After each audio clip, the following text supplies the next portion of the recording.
That's good. That's good. So whenever you're comfortable and whenever you're ready. Whenever I'm ready, whenever I'm comfortable. Okay.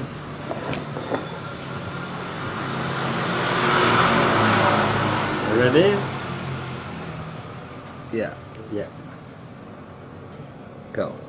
I am very happy to see you here, Ron. And I am prepared for this, and the strange thing is I invited people to come and nobody shows up except you, and it was a little bit nervous for me to see if I should do this or not, but then I realized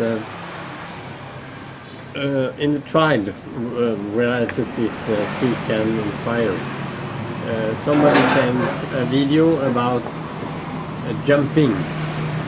You are standing on the cliff and you are deciding to jump, and going public like this is like jumping, and you don't know if you are landing on something hard or something soft, or if you are starting to fly. And then he sent me a video about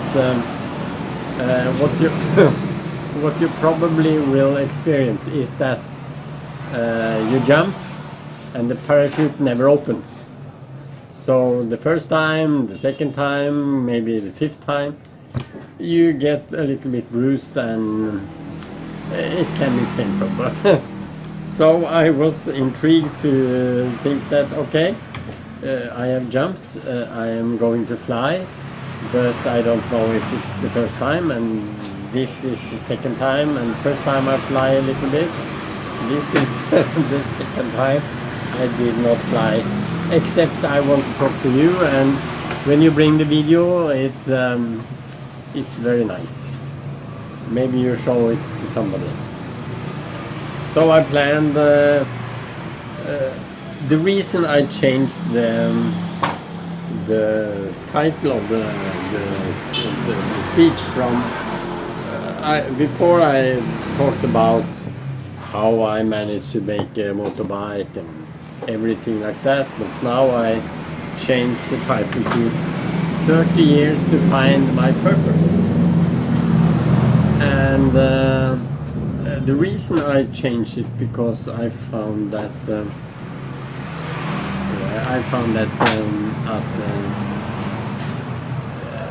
it's closer to my heart to talk about what I'm going to do,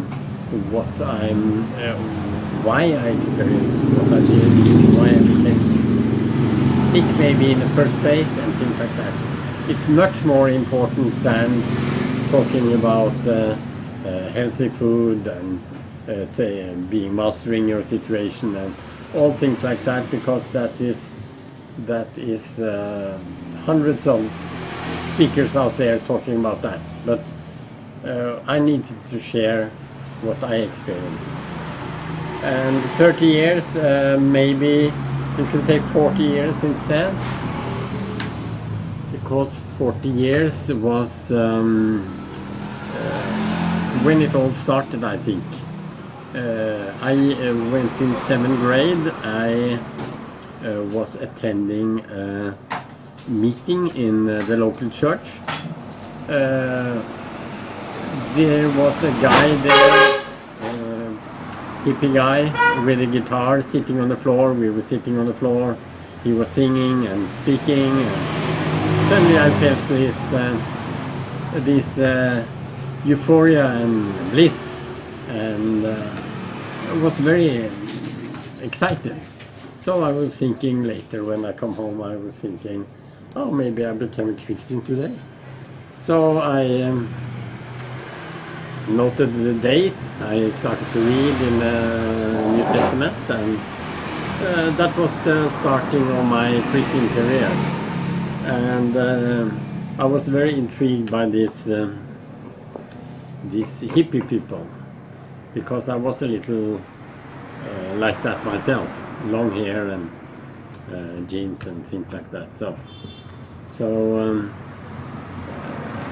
and that followed me for many years. So I was I would say I was a very devoted and radical Christian in a way, because these people were radical, and I liked them and I wanted to be like them. What happened next in the 80s? Now 10 years from fast forward. I married in 84.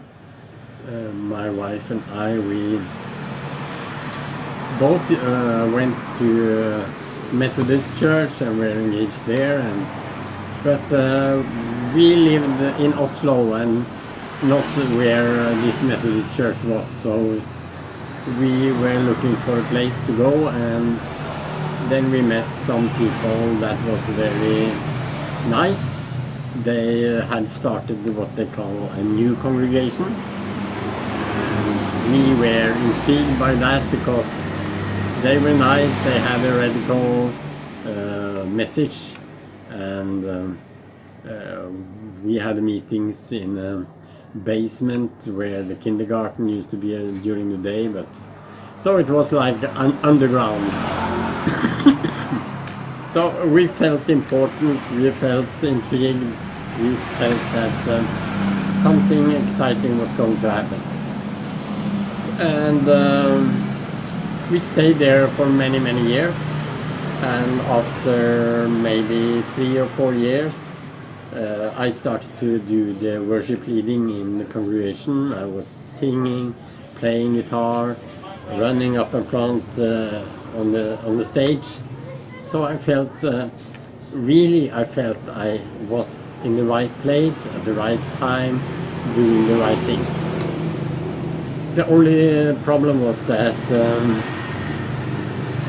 I didn't notice that things started to get strange. The pastor and the Reverend and his wife started to change the message. They started to treat people different, and after a while it had become a sect.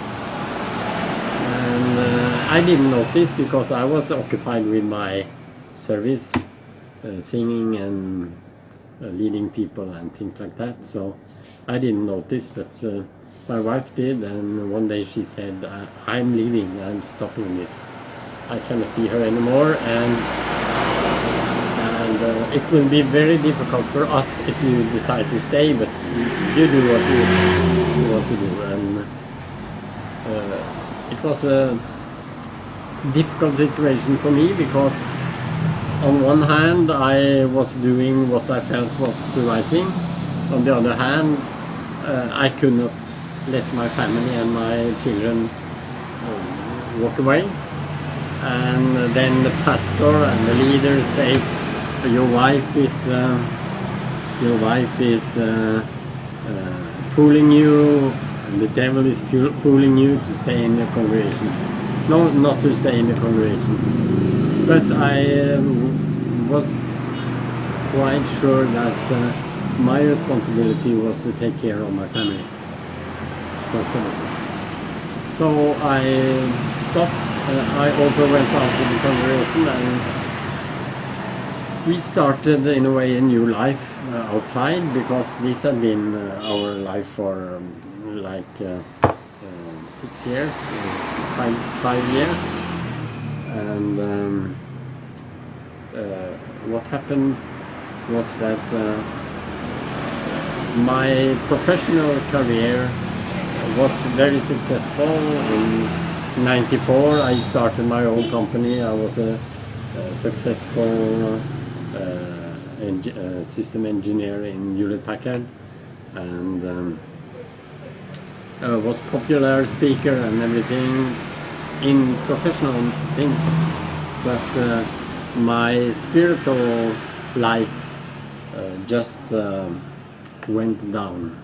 So I felt that something had died inside of me. I could not find the same calling or the same what we call it, service outside the place we left, but I knew I cannot go back there. So I just had to figure you just had to live on.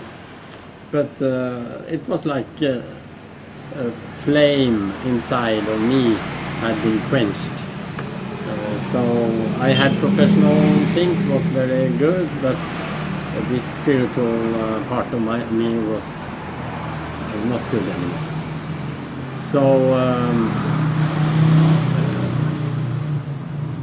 then in 1997, I had a special experience, and it was spring. And if you know about the spring in Norway, it's we have snow during the winter. It's cold, and then the spring comes and the sun shines, and the water starts to drip from the roof and from the trees. It's a beautiful time, and it's about April like this. And I used to take the kids out to the forest, and we find a pond somewhere where the frogs had laid frog eggs, and we took some eggs in a jar and brought home and saw when the tadpoles became frogs after a while. But this time I went to the forest with my daughter and her friend. They were about, what can it be, 11 years old. And after a while in the forest, I mean, we walked for a long time. You are deep in the forest. You have no mobile phone in 1997. And I started to feel that my legs didn't do what I wanted anymore. The legs were heavy, I lost balance, and when climbing on a small cliff, I realized that this is dangerous. I have to go home, because if I fall down now, what can I do with the children, and how can we come home? And as you probably know, if you are a man, you don't want to go to the doctor. So, and the same with me, I postpone it, because actually in many years I had been feeling that things were going, I had symptoms that I should go to the doctor with, but I didn't do it. But this was so serious, so I decided to go to the doctor, and after a couple of weeks with testing, with a lot of different, he couldn't find anything at all. So he sent me to a neurologist for checking what this was. And when I came to the neurologist, it was late in the afternoon after office hours. I come to his office. He just looks at me and asks me to walk back and forth on the floor, and it seems like he already decided what was wrong, but he said I have to take some tests and examine you. And after a while he just said that this is serious, we have to take some more tests before I can give you a diagnosis, and he said you have to excuse me, you have to wait and we can take the tests.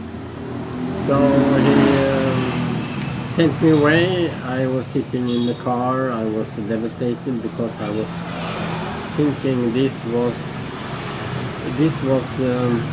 probably what I was most anxious about.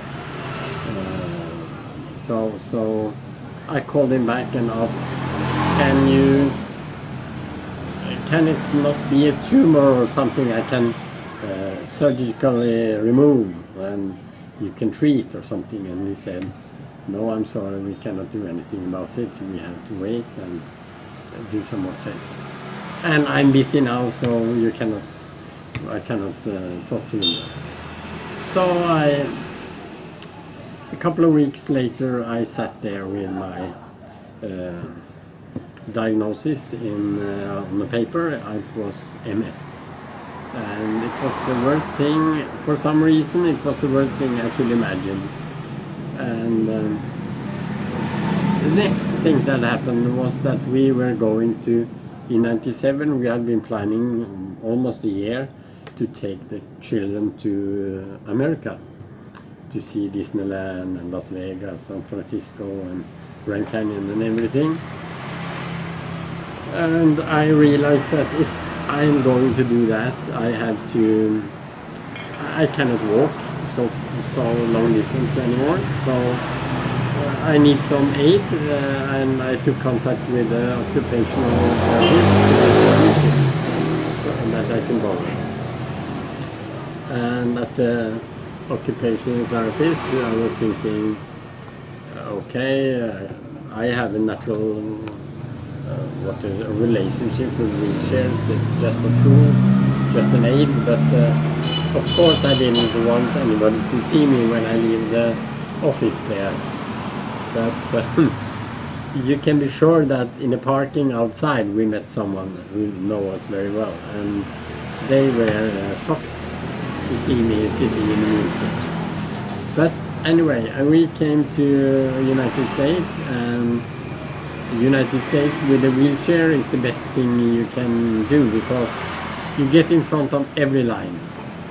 So it was like we did Disneyland in one day, and people use 3 or 4 days, and we can do every activity in one day because we get in front of every line. So it was a good experience. But of course I had my periods there when I realized my body doesn't function well anymore. Well, that was my diagnosis. The years went by, I got worse. I started to walk with a stick, I started to walk with 2 sticks. I used my wheelchair many times as an what to say, aid when I was planning to go somewhere. And what happened was that in 2002 I was so depressed about my situation, it just went down. So I told my wife, I cannot stand this anymore. I have to go somewhere, travel to India or something. I have a friend there who say I can come. Mushroom, yes, please. Just one. Sure. Medium? Okay. Thank you so much. I have a friend who say I can come there and stay in his house. Let me start back from there. Yeah. Say the point where you were so depressed. Start again. Yeah. She said, I said to my wife that I need to go somewhere. I need to travel. I come out of here and do something else, and I can go to India because I have a friend there who told me you can come and stay in his house. So I decided to do that when my wife said, why don't you do it? 2 weeks after, I was on a plane to New Delhi with one plan. The plan was, can I stay 1 week in the hotel I have booked already? I will see what's happening. If I cannot stay there, I can just take a return ticket home. So there I was, and 1 week became 6 weeks, and during that stay many things happened to me, and one of the things that happened to me was that I wanted to, you know, in Asia, in India, you get massage very cheap. So I asked the landlord in the hostel I lived, can you fix so I get massage every day here? And he said, yes, of course. And I was, as a man, I was hoping for a beautiful Indian girl coming in and giving massage every day. But of course it was a man coming in there. and he called himself Dr. Gupta. And okay, it was like you asked for it, and then you get it. And I actually brought a picture of him because it's quite a guy. See here, Dr. Gupta, a specialist, he say. And what I did was. He looked at me, he looked at the sticks, he looked at my wheelchair, and he asked me, how much does this wheelchair cost? And I was a little bit embarrassed because I know that wheelchair probably is a year of salary in India or something like that. So I told him that, what the price was, and he said, waste of money, he said. What did I say? I couldn't be here if I didn't have this wheelchair. And he said, I will treat you. And okay, I said, and he said, I will treat you, and after a couple of weeks you will be able to walk to the market again. And I was thinking, okay, I didn't get massage. And he's not very expensive, so I was thinking, why not try to see what this guy is thinking about? And so I said okay, and he came back the day after with magnets, electrodes, doing massage, doing some yoga poses and things like that, many different things. And I was just thinking, I let him do whatever he wanted to do. And one day he said, can you flex your hamstrings? I was laying down on my stomach and he said, flex your hamstrings. And I said to him, I cannot do that. I haven't been doing that for a couple of years. But he said, try anyway. And then I was surprised when my hamstrings flexed. I could lift my feet, and he asked me to stand up with him on the floor. Of course, very shaky, but I did it, and he said tomorrow we will start to walk. So the day after, we 10 meters outside the house, and I was exhausted. After 20 meters the day after, I was exhausted. And so he continued to increase the length every day, and after a while I could walk 45 minutes without problems. And that was what he was saying in the first place. So one thing he told me,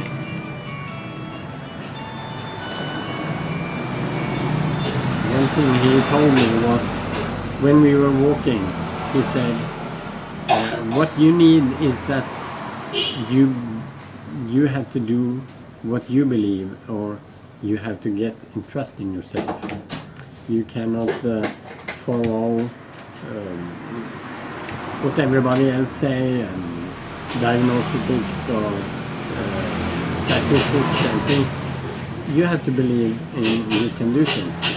And you need somebody to tell you also what you can do. And so he taught me that it's possible to change things, even if it looks very dark. Then the next thing, because when I came back from India in '97, I was actually walking out from the airport with my trolley and 27 kilos of extra luggage. I had to pay a lot extra. But I was walking, and what I have been thinking many times, and what has actually stopped me from sharing my message with people, is what happened you're still sitting in a wheelchair. You're not an inventor now. What's your message? And then I realized that, okay, maybe I made a mistake in 2003 because I continued to do what I did before I left. I did not change anything. I come back and continue my life. And one Chinese proverb from Lao Tse says that if you don't change direction, you are probably ending up where you are heading. So, but I don't think I was ready to change direction because I didn't see what I see today. Now I feel I can change direction and do other things, and I feel I'm confident in both that I've learned to walk when I was a kid. I learned to walk when I was in India. Of course I can learn to walk again if I want. So I feel more secure now that I can do things different in the future, and I want to go in a new direction. And this the title said find the purpose for 30 after 30 years, and it's been 30 or 40 years since this started, as I told. So, but what I realize is my purpose now is actually to be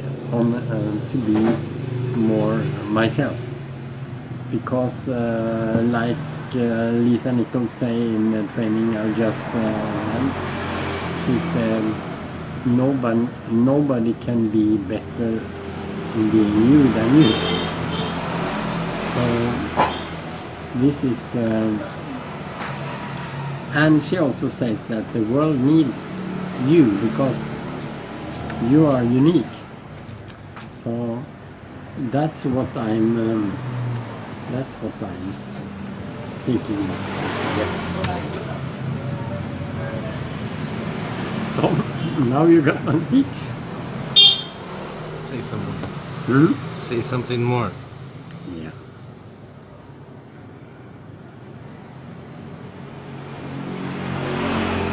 Yeah.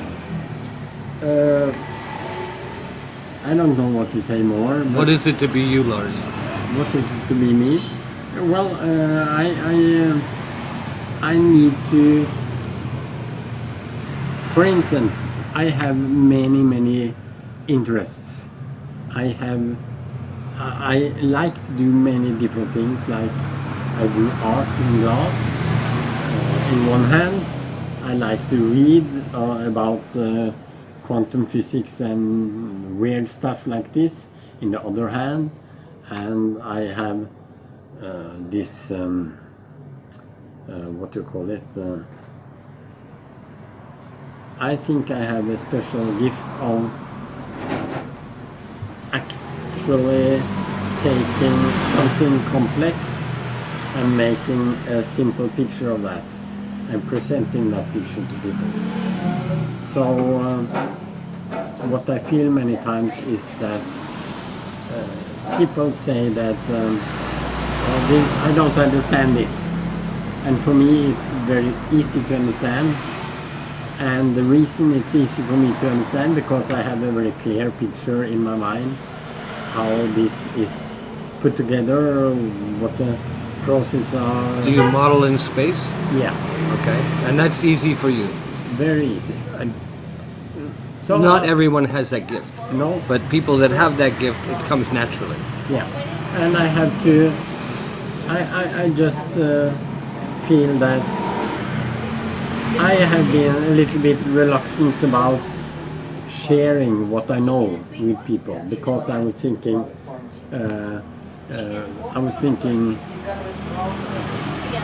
is anybody interested in this?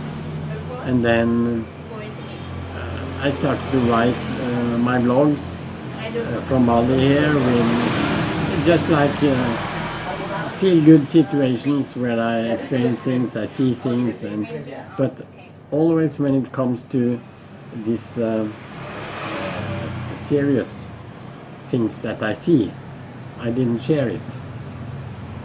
So what I'm planning to do is to start to share this with people, and I don't know if anybody wants to listen, but anyway, I know that I'm doing the right thing. So that's my mission in the future.